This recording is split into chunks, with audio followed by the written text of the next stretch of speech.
In this week's episode, firefighters respond to a fatality traffic collision with a vegetation fire in Gilman Springs, a commercial vehicle fire in Indio, and a wildland fire in Anza.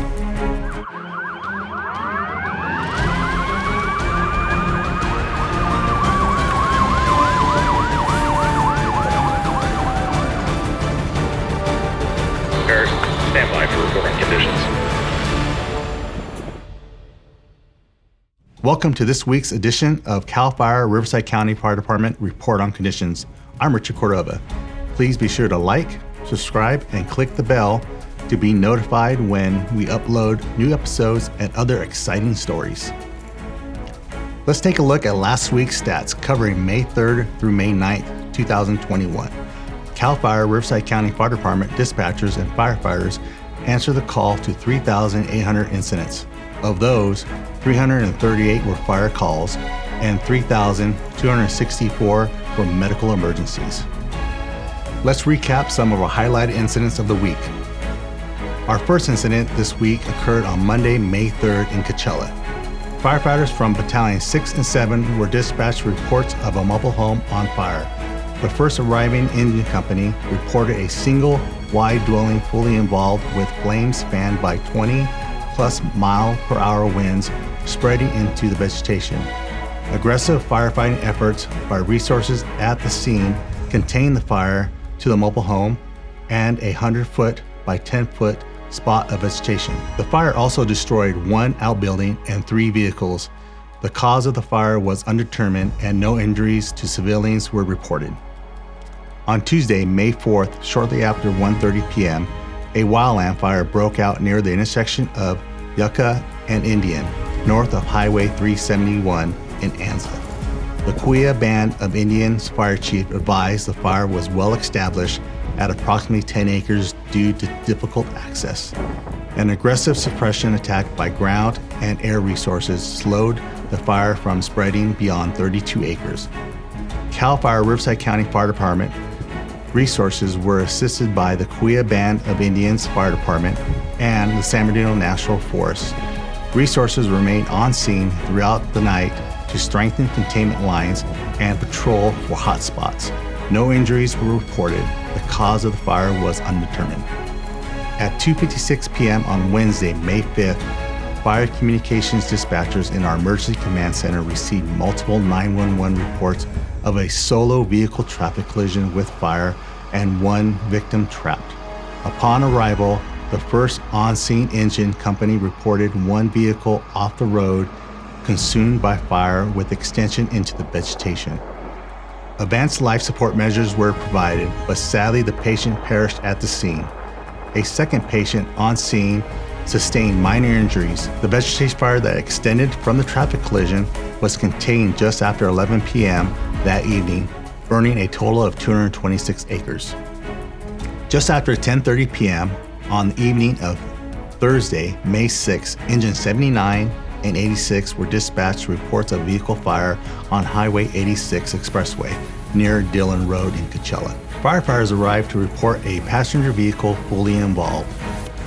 You'll see in this video clip how intensely the fire was burning. A special shout out to a former explorer and now volunteer reserve firefighter, Salvador Jaquez, as this was his first day on the engine, along with his first time battling flames outside of training. Strong work, Salvador.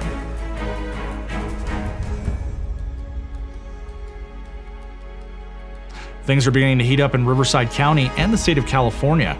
As published last week by CAL FIRE, at this time last year, we'd burned approximately 1,800 acres overall for the state. This year, we're looking at approximately 13,000 acres burned so far, and we're just getting started. Fire prevention is everyone's responsibility, especially when it comes to doing the right thing when you're clearing weeds and overgrown vegetation from your property and parcels the wrong way. Take advantage of cool mornings to get out early and harden your home. And before you know it, your home will be ready and prepared for wildfires. Here are some tips to do the right thing the right way. Perform any yard maintenance that requires gas or electrical equipment before 10 a.m. Also, check the weather forecast for heat, humidity, and winds. High temperatures, low humidity, and winds spell disaster when using motorized equipment in these conditions. Use a weed trimmer to cut down dry weeds and grass. Also, remove any rocks to ensure that the equipment you're using won't spark a fire. Spark arresters are required on all portable gas-powered equipment. This includes tractors, harvesters, chainsaws, weed eaters, mowers, motorcycles, and all-terrain vehicles. Keep a cell phone nearby and call 911 in case of a fire. For more tips, visit the Riverside County Fire Department YouTube page.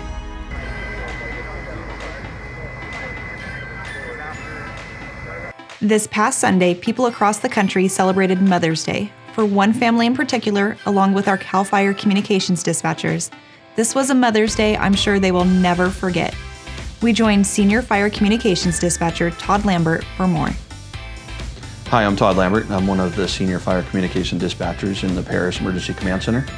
On the morning of Mother's Day, I had the opportunity to take a 911 phone call in the city of Moreno Valley. A husband and wife were attempting to drive to the hospital. Mother was expecting their child, and unfortunately, they didn't make it to the hospital in time. They had pulled over, calling 911. Father, a little panicked, stated that it was not supposed to come so quickly. Wasn't expecting this. But we were able, through the EMD system, to process the call and get a response started. And during units responding to scene, we were able to deliver a healthy baby boy. Firefighters arrived on scene and were able to transport mom and newborn son to a local hospital. Going through the EMD process and being able to provide those instructions, deliver a healthy baby boy for them was exciting. Great to be working on Mother's Day and bring a new one into the world. Great Mother's Day for them. Great Mother's Day for us in here as well. Strong work, Todd. With the continual emergency medical dispatch training our fire communications dispatchers receive, the residents and visitors of Riverside County can take ease in knowing if an emergency strikes, they will be provided with the best possible care from the moment they dial 911. Last week, Menifee Station 76 hosted multi-company training with their new tractor-drawn aerial before it's put into service. The design of the new aerial eliminates the fixed waterway in favor of a removable waterway. Firefighters trained on the procedure necessary for performing the aerial to flow the water, including connecting the removable waterway and using an engine to provide water pumping capabilities. The new truck has many other improved features such as the clean cab concept and will be in service in the near future. Thank you for your video clips, photos, and great ideas for future episodes. That's going to do it for this week's Report on Conditions. Stay up to date on current incidents as they happen in Riverside County. Be sure to follow us at CAL FIRE RU on Twitter, Instagram, and Facebook. Also, if you have any ideas on the show, let us know in the comments section. Did you capture a great incident, photo, or video clip? Send them to us at rrupio@fire.ca.gov. See you next week from the CAL FIRE Riverside County Fire Department, Public Affairs, and Community Education Bureau team. Thank you for watching.